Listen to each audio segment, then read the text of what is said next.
It started with a command, direct, defiant, and unmistakable. Donald Trump took the stage and told the world, China will follow American rules, period. But halfway around the globe, Beijing was already moving. And what came next sent energy markets into chaos. In just 48 hours, China triggered a $300 billion, 0 cents, energy disruption, halting key exports, freezing contracts, and weaponizing its control of rare resources. Power grids staggered, fuel prices jumped, Washington panicked.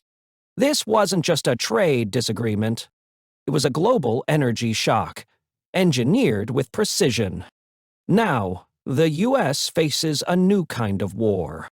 And Trump's ultimatum may have opened a door that won't easily close. It was a moment designed for headlines but aimed at Beijing. At a fiery press briefing in Washington, Donald Trump issued what he called a non-negotiable demand. China must comply with U.S. trade laws, tech restrictions, and maritime rules, or face total economic isolation. The language was deliberate. Words like obey, submit, and penalty echoed with Cold War energy. He accused Beijing of manipulating energy markets, stealing U.S. technology, and threatening global security. The ultimatum wasn't just about policy, it was personal. Trump framed the moment as a test of American dominance and his own strength as a leader. But behind the scenes, advisors warned of unintended consequences. China had been quietly preparing for this moment. Energy contracts, rare earth control, quiet diplomacy with BRICS and OPEC. Everything was in place. And when Trump delivered his ultimatum, Beijing didn't blink. It responded not with words, but with power. Within 72 hours, the world's most tightly wound energy web began to unravel. And for the first time in decades, the U.S. faced a blow it couldn't simply tweet away. China didn't hold a press conference. It didn't raise its voice. Instead, it flipped a switch, and the world felt it instantly. In a coordinated move, Beijing announced sweeping export restrictions on key energy materials, including graphite, lithium, rare earths, and solar-grade polysilicon. These are the lifeblood of electric vehicles, power grids, smartphones, and weapons systems. But that wasn't all. China's state-run oil giant suspended several long-term shipments to U.S. ports, citing contract review. LNG tankers bound for California were rerouted to India. Coal exports to U.S. allies in Asia were frozen. The estimated damage? Over $300 billion, 0 cents, in global energy disruption in just a matter of days. Prices of critical inputs soared. Manufacturing halted. Wall Street nosedived.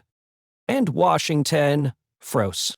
China never used the word retaliation, but everyone knew what it was. A precision strike, economic, silent, and devastating. The message was crystal clear. You want control? We'll show you who controls the fuel. For decades, the U.S. believed it could pressure China without consequence. This time, Beijing answered. And it didn't need an army to do it.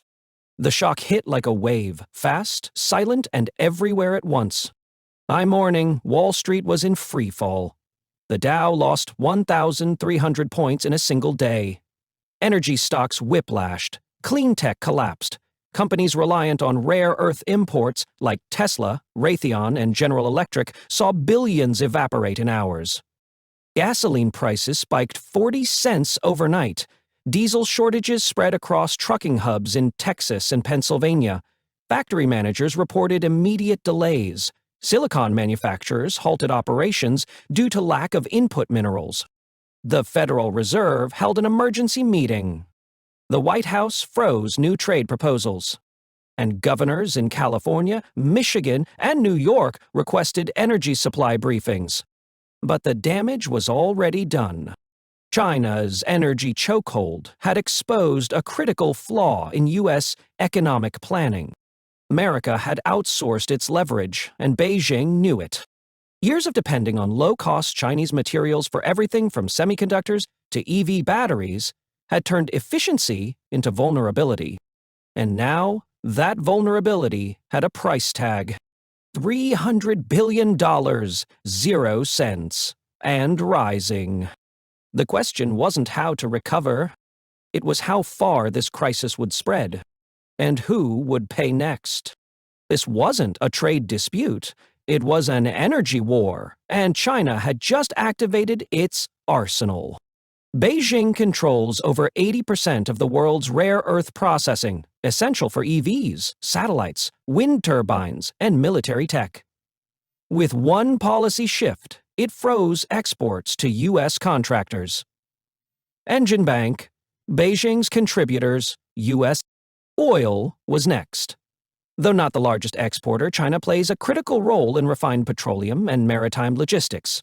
Several outbound shipments were quietly delayed or redirected.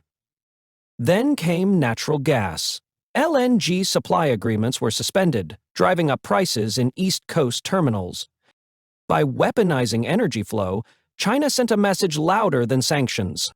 Resources are power, and we hold them now. The U.S. had spent decades outsourcing production to cut costs. Now those savings were gone, replaced by panic, rationing, and spiraling costs. The era of resource diplomacy had ended. Now came resource domination. America wasn't the only one hit. As China tightened energy exports, U.S. allies were pulled into the shockwave. Germany, dependent on Chinese lithium and rare metals for its green energy transition, halted multiple EV production lines. Japan faced shortages in semiconductor materials, sending shock alerts through its defense and tech sectors. South Korea scrambled to stabilize prices on industrial inputs as panic buying began. Even France and the UK, though not directly sanctioned, saw spot market energy prices double within 48 hours. Washington urged unity, but privately, allies were furious. Many believed Trump's aggressive stance had triggered a crisis they weren't prepared for. And while U.S. leadership insisted this was a necessary stand against China, others quietly began exploring new options, with BRICS, with India, with each other. Because in a global energy war, neutrality isn't survival, diversification is. Back home, the effects were immediate and brutal. Electric utilities in several states warned of rolling blackouts as access to transformer metals dried up. Gas prices passed $7.00 in California, with diesel shortages hitting the Midwest. In stores, battery packs, EV parts, and solar panels vanished. Social media exploded with images of empty shelves and gas station lines. This wasn't a distant trade war anymore. It was an energy emergency on American soil. And it hit hardest in the places least prepared. Trump promised control. Instead, the country felt chaos. This wasn't a random act. It was methodical, timed, and precise. China didn't scream. It didn't retaliate loudly. Instead, it played the long game, hitting the U.S. where it hurt most: energy dependence. By weaponizing supply chains it had spent decades building, Beijing proved it didn't need to fire a shot to shift global power. Whether this is just a warning or the start of something bigger, one thing is clear. China is no longer reacting. It's controlling the pace, and the U.S. is racing to catch up, with fewer moves left on the board. The $300 0 cents B energy shock wasn't just about minerals or markets. It was about momentum. For the first time in decades, China dictated the terms, and the U.S. scrambled to respond. Alliances are shifting, BRICS is rising, and nations once dependent on Washington are now hedging their bets elsewhere. This isn't just a crisis, it's a signal. The era of unquestioned U.S. dominance is cracking. And as global power becomes decentralized, one truth remains. In this new world order, control belongs to those who own the energy. Trump gave the order, China made the move. And the world changed fast. This wasn't just a tariff spat or tech squabble. It was a $300 billion 0 cents turning point. Energy isn't just fuel, it's power. And now, that power is shifting east. As the U.S. reels from supply shocks and global backlash, the question isn't who's right, it's who's ready. Because, in the new age of economic warfare, trade routes are battlegrounds, and control is everything. Subscribe to follow the fallout. The next headline may not be a warning, may be the break.